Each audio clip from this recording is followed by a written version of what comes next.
Hi guys, welcome back to Top 5 Lists. I'm your host, Matt, and we're going to be talking about my top 5 favorite anime. I would like to introduce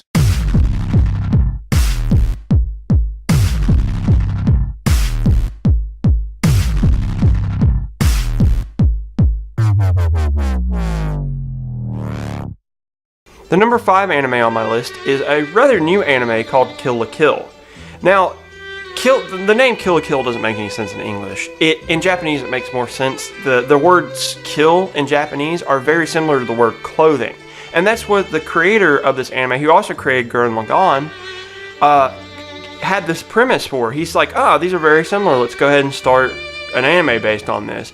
Basically, it's about a schoolgirl, and she is trying to find her father's killer. Her father's killer has this other half of the scissor blade that he developed. It's just a giant pair of scissors, and she has one half, and she says the killer's going to have the other half.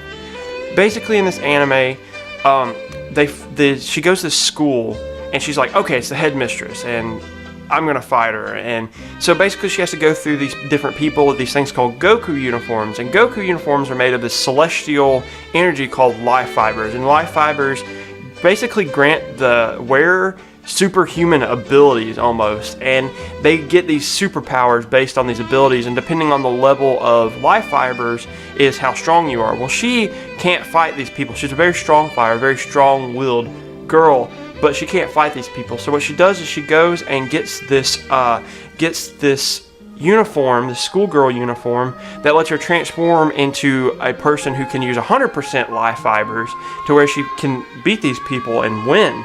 And it's her struggle to find her father's killer, to fight these different levels. It's almost like a video game in that aspect of where she fights these different levels of people.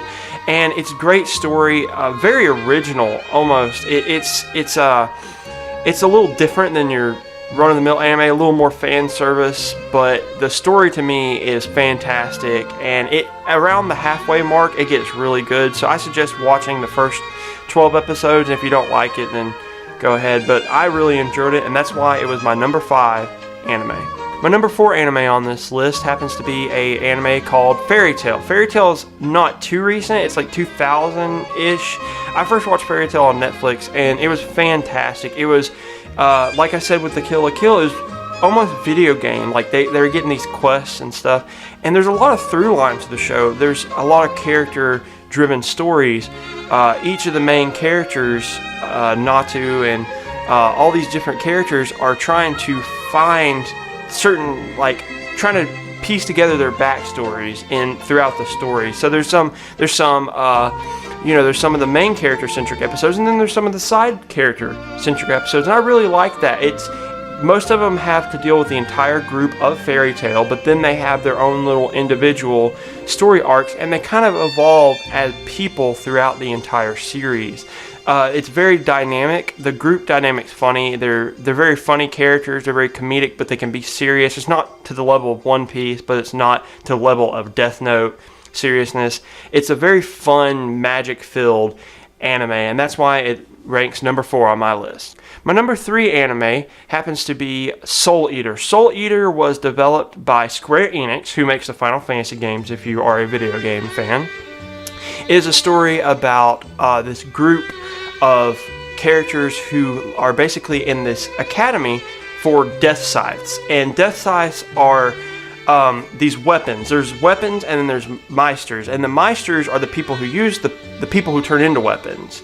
Like, the meisters use the people who turn into weapons, and then the weapons can, if they eat enough souls, if they eat 99 basically Kishin souls, which are like these almost evil people. It's evil people, and their souls would turn evil, and like they do that, and then they kill a witch, which is like the embodiment of all evil and very magical, and they kill the witch and eat the witch's soul, and the weapon becomes a death scythe. And it's every meister's dream to create a death scythe. That means they're top-notch meister, and it's really funny because it's like they fight and they do this. There's 3 different main characters, 3 different sets of main characters. There's the Mako, and then there's Death, and then there's or Soul, and then there's the Death, and then there's Kid Death, and all these different little characters. And it's very interesting because it has that school, like that Harry Potter-esque feel in an anime, but it doesn't. It's like they go, and it's very action oriented and it's very character driven as well. These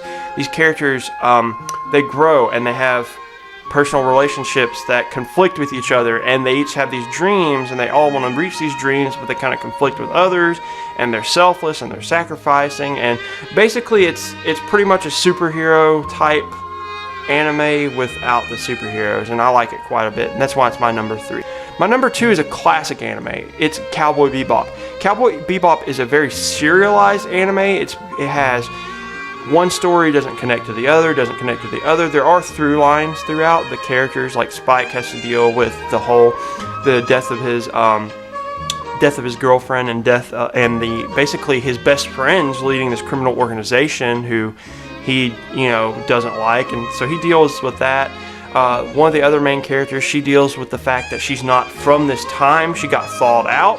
She doesn't know who she is. And then another character was a former cop who got his arm blown off. He's got a mechanical arm, and he has to deal with the ramifications of his partner being crooked and stuff like that. And they're basically these space bounty hunters. That's why they're on the ship named Bebop. That's why it's called Cowboy Bebop. And they go around hunting just these different, like, it's kind of like Spook of the Week, like the Villain of the Week type thing, where each episode is like almost like a comic book. When you're watching it, it has different enemies that they have to deal with, but the characters remain the same. It's in chronological order. It's one of the best serialized animes, movies, anything. Honestly, just fantastic dialogue, fantastic characters, fantastic action, and Cowboy Bebop is just an all-around fantastic anime, and it's also a Insta classic, and that's why it's my number 2. My number 1 anime of all time is Code Geass, Lelouch of the Rebellion. Code Geass is Death Note meets Gundam. It is very, it's like a chess match when you're watching it. It's Lelouch trying to outsmart his father. Britannia basically is taking control of the Japanese, and the Japanese are fighting back, but they have low resources, so Lelouch ends up getting this thing called the Geass from this alien woman named C2, and the Geass gives whoever it is gives them different powers. It gives them depending on who they are, and it's basically like Lelouch has kind of superpowers, and then like he can control people, but once he can tell them to do something, and they'll listen to him once, but that's it. He has to make direct eye contact. Basically, he's leading this entire rebellion, even though against his father for killing his mom, and the Japanese are with him. And his best friend is the main, like, he's Japanese, and his best friend is the main, like, antagonist of half the series. Then the other half is finally when he kind of decides, you know what, I'm going to join with my friends. This is wrong what Britannia is doing. I'm going to fight against this oppressive power. And this is honestly why I love this show so much. It's not just the calculating, they're trying to outsmart each other, the different ways the powers work and stuff like that. It's the calculating. It's the rebellious nature of the show itself. It is them trying to fight against a superpower, and who doesn't want to fight authority, you know? When you're a kid, you just want to fight authority, and this anime does it, but with giant mechs, and that's why it's awesome. And that was my top 5 favorite anime.